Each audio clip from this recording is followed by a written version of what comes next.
Non BJP party को vote देके उसकी सरकार बनाते हैं, तो भारतीय जनता पार्टी की केंद्र सरकार उनके साथ 3 बर्ताव करती है। पहला, या तो उनके विधायकों को खरीद के उनकी सरकार गिरा देती है और बीजेपी की सरकार बना लेती है। दूसरा, या फिर ईडी और सीबीआई को भेज के उनके विधायकों को डरा के धमका के पार्टी को तोड़ के सरकार को तोड़ के उनकी सरकार गिरा देती है और अपनी बीजेपी की सरकार बना लेती है।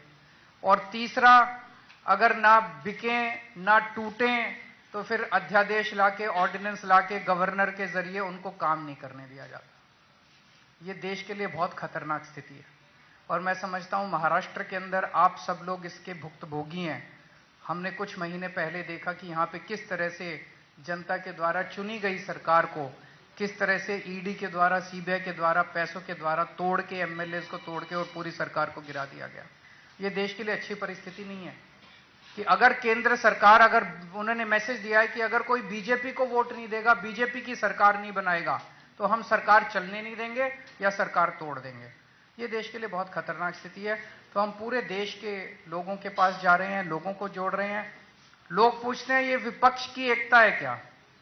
ये पक्ष और विपक्ष की बात नहीं है, ये देश की बात है, देशभक्तों की बात है। जितने इस देश के अंदर देश को चाहने वाले लोग हैं, जितने इस देश के अंदर देश को चाहने वाली पार्टियां हैं, उन सबको इकट्ठा कर रहे हैं हम लोग।